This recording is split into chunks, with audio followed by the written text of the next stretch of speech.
जय श्री कृष्ण दोस्तों, आज हम इस वीडियो के माध्यम से भागवत गीता अध्याय 7 भगवत ज्ञान के श्लोक 1, 2, 3, 4, 5 और श्लोक 6 के बारे में जानेंगे। श्लोक 1 विज्ञान सहित ज्ञान का विषय।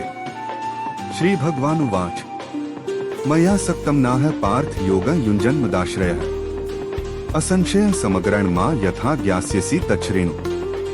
अर्थ, श्री भगवान बोले, हे पार्थ, अनन्य प्रेम से मुझ में आसक्त चित्त तथा अनन्य भाव से मेरे परायण होकर योग में लगा हुआ तू जिस प्रकार से संपूर्ण विभूति, बल, ऐश्वर्यादि गुणों से युक्त सबके आत्मरूप मुझको संशय रहित जानेगा, उसको सुन। व्याख्या।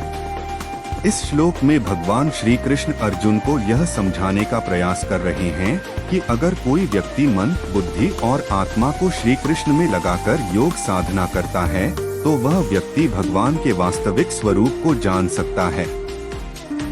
श्री कृष्ण यहाँ मया सक्तं नाह, मुझ में अनुरक्त मन वाला पर बल देते हैं, जिसका अर्थ है कि साधक का पूरा ध्यान, प्रेम और समर्पण केवल भगवान में होना चाहिए। मदाश्रय का मतलब है कि साधक को भगवान का आश्रय लेना चाहिए। यहाँ श्री कृष्ण योग साधना को केवल भौतिक प्रयास तक सीमित नहीं कर रहे हैं, बल्कि इसे भगवान में पूर्ण विश्वास और समर्पण के साथ जोड़ रहे हैं। भगवान कहते हैं कि इस प्रकार की साधना करने से साधक को असंशय यानी बिना किसी संदेह के भगवान का समग्र ज्ञान प्राप्त होगा। विशेष बात, भगवान यहाँ अर्जुन को आश्वासन दे रहे हैं कि यदि वह उनके बताए मार्ग का पालन करेगा तो वह उन्हें पूर्ण रूप से जान सकेगा। यह श्लोक उन सभी साधकों के लिए एक महत्वपूर्ण संदेश है जो ईश्वर को समझने और जानने की इच्छा रखते हैं। जब व्यक्ति अपने मन और बुद्धि को भगवान में लगा देता है और उनके आश्रय में रहता है तो वह ज्ञान की प्राप्ति करता है जो उसे भगवान के स्वरूप को समझने में सहायता करता है। श्लोक 2 ज्ञानतेह सविज्ञानमिदं वक्ष्यामि शेषतः यज्ञात्वा नेह भूयोन्यज ज्ञातव्यं वशिष्यते। अर्थ, मैं तेरे लिए इस विज्ञान सहित तत्व ज्ञान को संपूर्णतया कहूँगा, जिसको जानकर संसार में फिर और कुछ भी जानने योग्य शेष नहीं रह जाता। व्याख्या। श्री कृष्ण यहाँ पर ज्ञान और विज्ञान की बात कर रहे हैं। ज्ञान से तात्पर्य है उस सैद्धांतिक और दार्शनिक समझ से जो हमें इस सृष्टि, परमात्मा और जीवन के वास्तविक अर्थ को समझने में मदद करती है, जबकि विज्ञान का अर्थ है इस ज्ञान का व्यावहारिक पक्ष जो अनुभव और आत्म साक्षात्कार के माध्यम से प्राप्त होता है। श्री कृष्ण अर्जुन को यह बताना चाहते हैं कि जब वह यह ज्ञान और विज्ञान पूरी तरह से समझ लेगा तो उसे इस संसार में किसी और चीज को जानने की आवश्यकता नहीं रह जाएगी। यह संपूर्ण ज्ञान उसे इस संसार की सभी गूढ़ताओं से परे ले जाएगा और आत्मज्ञान की ओर मार्गदर्शन करेगा। श्री कृष्ण का यह संदेश हमें यह सिखाता है कि केवल सैद्धांतिक ज्ञान से संतुष्ट न हो, बल्कि उसका अनुभव और व्यावहारिक पहलू भी जानना जरूरी है। जब यह संपूर्ण ज्ञान अर्जित हो जाता है तब जीवन के सभी प्रश्न समाप्त हो जाते हैं और व्यक्ति को परम शांति की प्राप्ति होती। श्लोक 3 मनुष्याणां सहस्रेषु कश्चिद्यत्ति सिद्धे यत्तांपि सिद्धाना कश्चिन्मा वेत्ति तत्वतः। अर्थ, हजारों मनुष्यों में कोई एक मेरी प्राप्ति के लिए यत्न करता है और उन यत्न करने वाले योगियों में भी कोई एक मेरे परायण होकर मुझको तत्व से अर्थात यथार्थ रूप से जानता है। व्याख्या। इस श्लोक में भगवान श्री कृष्ण इस संसार में आत्मज्ञान और भगवान की वास्तविक पहचान की दुर्लभता को व्यक्त कर रहे हैं।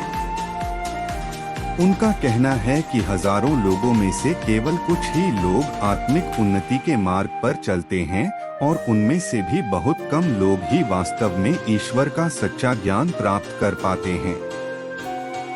यत्न और प्रयत्न की दुर्लभता।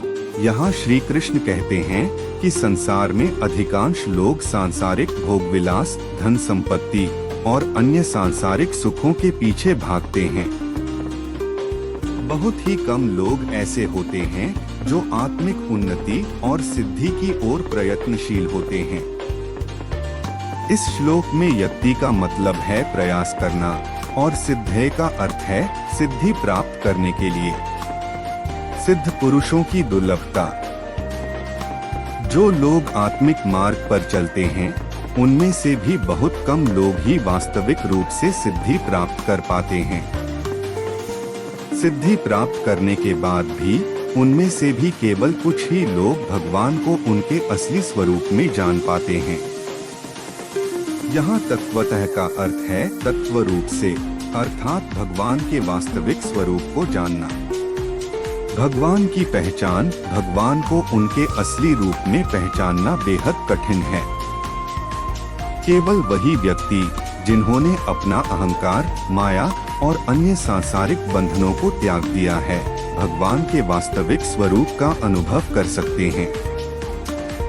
इस श्लोक के माध्यम से भगवान श्री कृष्ण यह समझा रहे हैं कि आध्यात्मिक मार्ग पर चलना और ईश्वर की सच्ची पहचान प्राप्त करना अत्यंत कठिन है।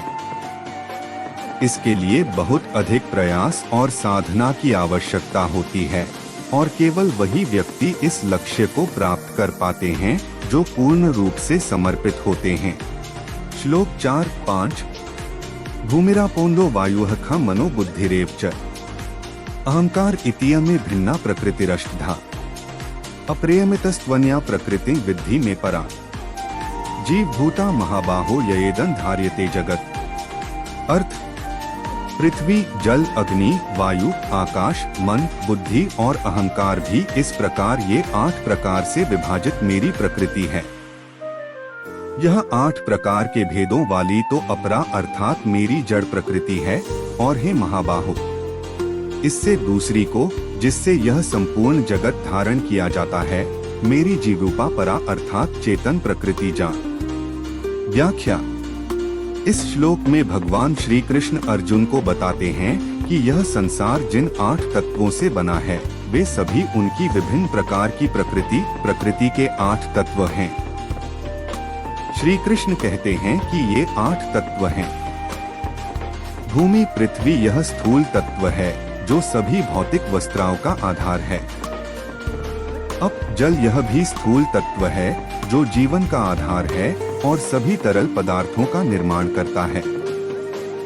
अनल, अग्नि यह स्थूल तत्व है जो ताप और ऊर्जा का स्रोत है। वायु, हवा यह स्थूल तत्व है जो सभी जीवनदायिनी प्राणवायु है। ख, आकाश यह स्थूल तत्व है जो सभी तत्वों को स्थान और सीमा देता है। मन यह सूक्ष्म तत्व है जो सभी भावनाओं, विचारों और इच्छाओं का केंद्र है।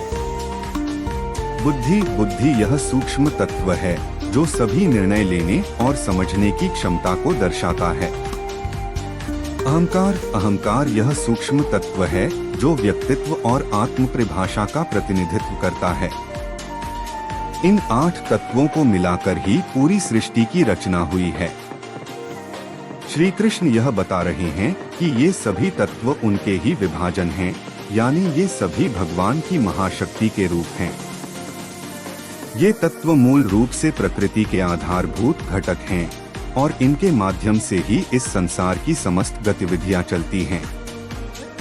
इस प्रकार श्री कृष्ण यह स्पष्ट करते हैं कि यह संपूर्ण सृष्टि उनकी ही शक्तियों से बनी है और वे ही इस संसार के कर्ता-धर्ता हैं। भगवान श्री कृष्ण अर्जुन को इस श्लोक में समझा रहे हैं कि अब तक जो उन्होंने वर्णन किया था वह अपरा प्रकृति या निम्नतर प्रकृति है। यह प्रकृति जड़ अचेतन है जिसमें पृथ्वी, जल, अग्नि, वायु, आकाश, मन, बुद्धि और अहंकार शामिल हैं। लेकिन इसके अलावा भगवान कहते हैं कि एक और प्रकृति भी है जो मेरी परम उच्चतर प्रकृति है। यह परा प्रकृति चेतन है और यह जीवात्मा के रूप में इस जगत को धारण करती है। महाबाहो शब्द का उपयोग भगवान ने अर्जुन के लिए किया है, जिसका अर्थ है शक्तिशाली भुजाओं वाले भगवान यहाँ अर्जुन से कह रहे हैं कि यह जीवात्मा या परा प्रकृति ही है जो इस संपूर्ण जगत को धारण और संचालित करती है। इस प्रकार भगवान श्री कृष्ण ने यह स्पष्ट किया कि संपूर्ण जगत दो प्रकार की प्रकृतियों से बना हुआ है, एक जड़ प्रकृति जो भौतिक पदार्थ है और दूसरी चेतन प्रकृति जो जीवात्मा या आत्मा है। आत्मा ही वह शक्ति है जो इस पूरे ब्रह्मांड को जीवन प्रदान करती है और इसे गतिशील बनाती है। यह श्लोक यह भी इंगित करता है कि केवल भौतिक तत्वों के होने से संसार नहीं चलता, बल्कि चेतन तत्व आत्मा ही इस संसार को वास्तविकता में धारण करता है और इसे जीवित रखता है। श्लोक 6 एतद्योनीनि भूतानि सर्वाणि इत्युपधारय अकृत्स्नस्य जगतः प्रभवः प्रलयस्तथा। अर्थ, हे अर्जुन, तू ऐसा समझ कि संपूर्ण भूत इन दोनों प्रकृतियों से ही उत्पन्न होने वाले हैं और मैं संपूर्ण जगत का प्रभव तथा प्रलय हूँ, अर्थात संपूर्ण जगत का मूल कारण हूँ। व्याख्या। इस श्लोक में भगवान श्री कृष्ण ने अर्जुन को यह समझाने का प्रयास किया है कि समस्त सृष्टि का आधार वही है। एतद्योनीनि भूतानि का अर्थ है कि सभी प्राणी, चाहे वे स्थूल हो या सूक्ष्म, परमात्मा से ही उत्पन्न होते हैं। योनि का तात्पर्य स्रोत से है और यहाँ भगवान कृष्ण यह बता रहे हैं कि समस्त सृष्टि का उद्गम उन्हीं से होता है। अकृत्स्नस्य जगतः प्रभवः प्रलयस्तथा का तात्पर्य यह है कि संपूर्ण जगत की उत्पत्ति का कारण भी वही है और विनाश का भी। इसका अभिप्राय यह है कि भगवान की सत्ता अनादि और अनंत है। उनका यह ज्ञान अर्जुन को यह समझाने के लिए है कि भगवान की सर्वव्यापीता और सर्वशक्तिमानता को जानकर मनुष्य का विश्वास उनके प्रति अटूट हो जाता है। इससे यह भी स्पष्ट होता है कि भगवान के बिना कुछ भी संभव नहीं है। इस श्लोक के माध्यम से भगवान यह भी बता रहे हैं कि वे संसार की सभी क्रियाओं के अधिष्ठाता हैं। जब भी किसी प्राणी की उत्पत्ति होती है, वह उनकी शक्ति से होती है और जब वह प्राणी समाप्त होता है, तब भी वह भगवान की ही शक्ति के कारण होता है। इस प्रकार इस श्लोक में भगवान श्री कृष्ण ने अपनी सर्वशक्तिमानता और सर्वव्यापकता को स्पष्ट रूप से स्थापित किया है। इस ज्ञान का मर्म समझकर अर्जुन को अपने कर्तव्य के प्रति जागरूक होने और निस्वार्थ भाव से कार्य करने की प्रेरणा मिलती है।